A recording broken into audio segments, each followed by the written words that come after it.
আসসালামু আলাইকুম এভরিওয়ান, আশা করি সকলেই ভালো আছেন। আজকে আমি তৈরি করব শিং মাছ ভুনা। শিং মাছ ভুনা তৈরি করার জন্য প্রথমেই আমি নিয়ে নিয়েছি 4টি শিং মাছ। 4টি শিং মাছ আমি আগে ভালোভাবে পরিষ্কার করে নিয়েছি। এইবার মাথার কাছে দুপাশে হালকাভাবে একটু কেটে নেব, নিয়ে এর ভেতর থেকে দুই পাশে যে রগ থাকে সেই রগটি টেনে বের করে নিব। এই পদ্ধতিতে বের করে নিলে এই মাছটি খুবই দ্রুত এবং খুব অল্প সময়ের মধ্যে রগগুলো ফেলা হয়ে যাবে। তো দেখুন আমার মাছের রগ ফেলা মোটামুটি কমপ্লিট। এবার আমি মাছ পিস করে নেব। আপনারা চাইলে গোটা আস্ত মাছ অথবা রান্না করতে পারেন, অথবা আপনারা যেরকম যে সাইজ করে কেটে নিতে পারেন সেটিভাবে কেটে নেবেন। আমি এখানটায় দেখতে পাচ্ছেন এক মাছে 3 টুকরো করে কেটে নিয়েছি। এবার এটি আমি ভালোভাবে লবণ দিয়ে মেখে নেব, মেখে পরিষ্কার করব। এতে করে মাছের যে একটি গন্ধ সেটি আর থাকবে না। এবার ভালোভাবে পরিষ্কার করার পর মাছটি দেখতে পাচ্ছেন কতটা সুন্দর হয়ে পরিষ্কার হয়েছে। এবার আমি প্যানে দিয়ে দিয়েছি পর্যাপ্ত পরিমাণের তেল। এর মধ্যে এবার অ্যাড করে দেব পেঁয়াজ কুচি। এখানটায় আমি নিয়েছি 4টি বড় সাইজের পেঁয়াজ কুচি করে নিয়েছি। এবার আমি এটিকে ভালোভাবে একটু নেড়ে নেব, যেন সুন্দর মতো হালকা একটু যে পেঁয়াজের রসটি থাকে সেটি যেন চলে যায়। এবার দিয়ে দিচ্ছি তেজপাতার 2টি কাটিং, দিয়ে দিচ্ছি 2টি সাদা এলাচ, দিয়ে দেব ছোট্ট একটি দারচিনি। আপনারা যদি মনে করেন এই মশলা ব্যবহার করবেন না, স্কিপ করতে পারেন। এতে করে মশলা দেওয়ার কারণে টেস্টটি অনেক মাত্রায় বেড়ে যায়।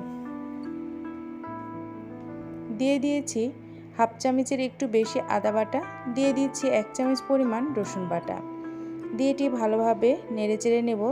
যখন দেখব আদা এবং রসুনের কাঁচা স্মেল চলে গিয়েছে, তখন এর মধ্যে আমি অ্যাড করতে থাকবো বাকি সব মশলা।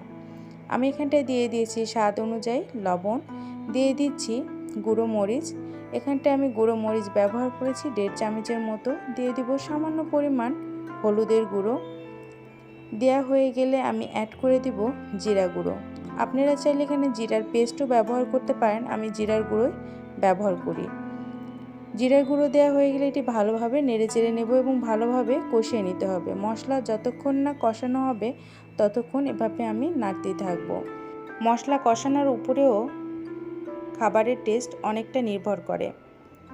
দেখতে পাচ্ছেন আমার মশলা অনেক সময় ধরে একটু কষিয়ে নিয়েছি। এবার অ্যাড করে দিচ্ছি হাফ কাপের মতো পানি, দিয়ে এটি ভালোভাবে আমি বয়েল হওয়ার জন্য রেখে দেব। যতক্ষণ না এটি ভালোভাবে কষানো হবে ততক্ষণ পর্যন্ত এভাবেই আমি বয়েল করে নেড়েচেড়ে নেব।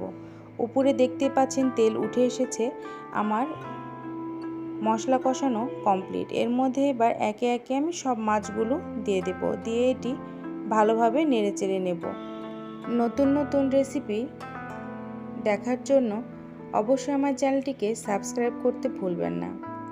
আশা করি আমার এই রেসিপিটি আপনাদের ভালো লাগবে, খেতেও বেশ মজা লাগবে এই প্রসেসে যদি আপনারা শিং মাছটি রান্না করে থাকেন।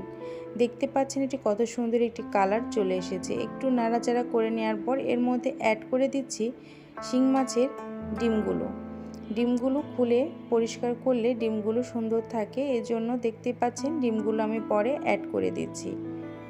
ডিমগুলো দেওয়ার পর ভালোভাবে আমি নেড়েচেড়ে নেব। কিছুক্ষণ আবারও মাছ এবং মশলা সবগুলো একসঙ্গে কষিয়ে নেব। কষানো হয়ে গেলে তারপর আমি এখানটায় অ্যাড করে দেব পানি। এখানটায় আমি পর্যাপ্ত পরিমাণ পানি দিয়ে নিয়েছি, 1 কাপের মতো একটু বেশি। এটি কষিয়ে যতক্ষণ না এটি যে পরিমাণ আমি রস রাখবো সেই পরিমাণে যখন চলে আসবে তখন আমি এটি নামিয়ে রাখবো।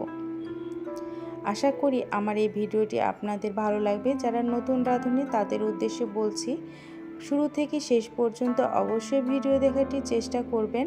এই পদ্ধতিতে এই প্রসেসে যদি আপনারা এই মাছটি রান্না করেন, মুখে স্বাদ লেগে থাকার মতো এমন টেস্টি এই মাছ ভুনাটি তৈরি হয়ে আসবে। আশা করি এটি অবশ্যই আপনারা তৈরি করবেন। আপনাদের তৈরি কেমন হয়েছে সেটা অবশ্যই কমেন্ট সেকশানে জানাবেন। ভালো থাকবেন সকলে। আল্লাহ হাফেজ।